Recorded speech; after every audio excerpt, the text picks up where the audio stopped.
जीवित परमेश्वर और उद्धारकर्ता प्रभु यीशु मसीह के पवित्र, प्रेमी और पावन नाम में आप सबको मेरा हार्दिक अभिनंदन।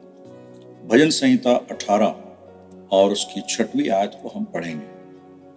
अपने संकट में मैंने यहोवा परमेश्वर को पुकारा, मैंने अपने परमेश्वर की दुहाई दी और उसने अपने मंदिर में से मेरी बातें सुनी और मेरी दुहाई उसके पास पहुंचकर उसके कानों में पड़ी।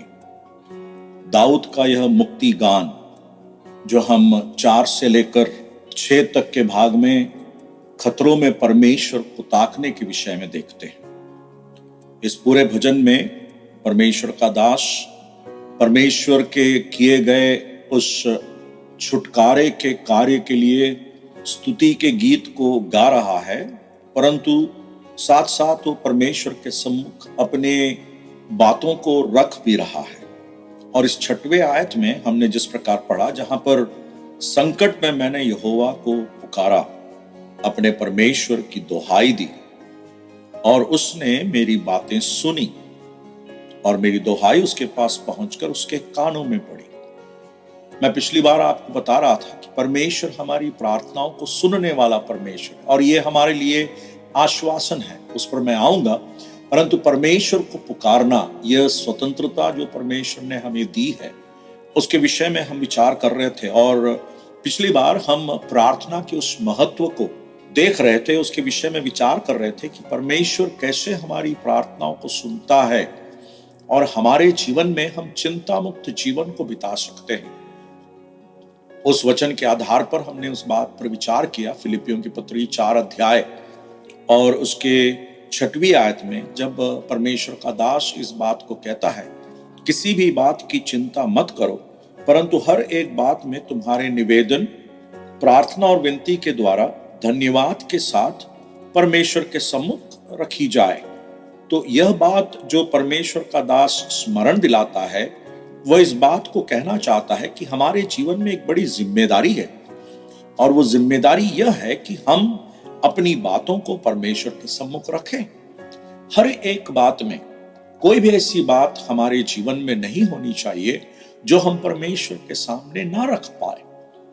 हमारे जीवन की हर बातों, चाहे वो दूसरे लोग जानते हो या ना जानते हो, परमेश्वर से खुलकर कहना, यह परमेश्वर के जन की आवश्यकता है। और जब दाऊद इस बात को कहता है कि मैं परमेश्वर की ओर देखकर उसको दुहाई दूंगा संकट के समय, जैसे मैं पिछली बार स्मरण दिलाया, केवल संकट के समय में ही नहीं परंतु हर पल, हर क्षण, जिस प्रकार निर्देश दिया गया है, आज्ञा दी गई है। हम थिस्सलुनीकियों की पहली पत्री 5 अध्याय में पढ़ते हैं, निरंतर प्रार्थना में लगे रहो। तो उस प्रकार परमेश्वर को पुकारने की वह रीति हमारे जीवन में बनी रहनी आवश्यक है। फिलिपियों 4 के 6 में हम इस प्रकार 3 शब्दों का प्रयोग देखते हैं, जहां पर लिखा है निवेदन, प्रार्थना और विनती। और ये तीनों शब्द बहुत ही मायने रखती है। जब परमेश्वर का आत्मा इस बात को स्मरण दिला रहा है, तो वहां पर हमारे जीवन में प्रार्थना के विषय में कैसे हम परमेश्वर के पास पहुंचते हैं, उन बातों को यहां पर दर्शाया गया है। और परमेश्वर का आत्मा इस बात को बहुत ही स्पष्ट तरीके से कहता है। पहला शब्द जो है, कहता है हर एक बात में तुम्हारे निवेदन, हमारे जीवन के हर बातें परमेश्वर से कही जाए। अंग्रेजी में क्रम में फर्क है, आपकी भाषा में और कोई भाषा में शायद यह क्रम फर्क होगा, परंतु हिंदी का क्रम इस प्रकार है, निवेदन, प्रार्थना और विनती। और ये तीनों शब्द अलग अलग शब्द हैं और तीनों शब्द जो हैं वो परमेश्वर से पुकारने के विषय को दर्शा रहा है। निवेदन शब्द का अर्थ जो है, उस शब्द का अध्ययन करें तो उसका अर्थ इस प्रकार से होता है, कोई विशेष बात को परमेश्वर के सम्मुख ले आना। जिस प्रकार आप किसी विषय के लिए अपने दफ्तर में, अपने ऑफिस में, आप जहां काम करते हैं, वहां पर आप अपना निवेदन देते हैं, एप्लीकेशन देते हैं, रिक्वेस्ट देते हैं, उस प्रकार का एक रिक्वेजिशन, निवेदन शब्द से यहां पर मतलब वही रखता है। और इस शब्द का मूल भाषा में प्रयोग हम लूका रचित सुसमाचार के पहले अध्याय के 13वीं आयत में देखते हैं। लूका 1:13, जहां पर जकरिया की प्रार्थना का जवाब होकर स्वर्गदूत जकरिया से कहता है 13वीं आयत को हम इस प्रकार पढ़ते हैं, परंतु स्वर्गदूत ने उससे कहा, हे जकरिया, भयभीत ना हो, क्योंकि तेरी प्रार्थना सुन ली गई है और तेरी पत्नी इलिशिबा से तेरे लिए एक पुत्र उत्पन्न होगा और तू उसका नाम यूहन्ना रखना।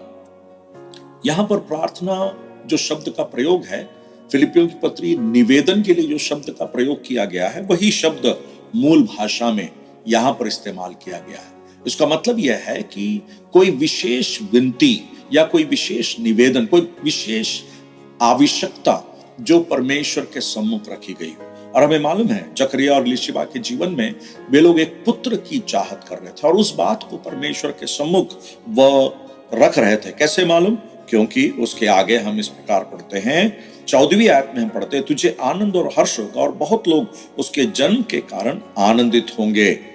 और वहां पर आनंदित होने का कारण क्या है? क्योंकि इलिशिबा से तेरे लिए एक पुत्र उत्पन्न होगा और तू उसका नाम यूहन्ना रखना। तो पुत्र की मांग वो परमेश्वर से कह रहे हैं। तो विशेष विनती परमेश्वर के सम्मुख रखना और उसको प्राप्त करना। क्या आप अपने जीवन में उस प्रकार विनती को परमेश्वर के सम्मुख रखते हैं? विशेष रूप से अपनी आवश्यकता को परमेश्वर के सम्मुख रखना। परमेश्वर उसके लिए आपकी मदद और सहायता करे। इस वचन के द्वारा परमेश्वर आपको प्रोत्साहन दे कि निवेदन परमेश्वर के सम्मुख रखी जाए। इस वचन को परमेश्वर आशीषित करके दे। परमेश्वर के बड़े नाम की स्तुति हो। आप सबको जय मसीह की। मसीह में आपका शालू भैया।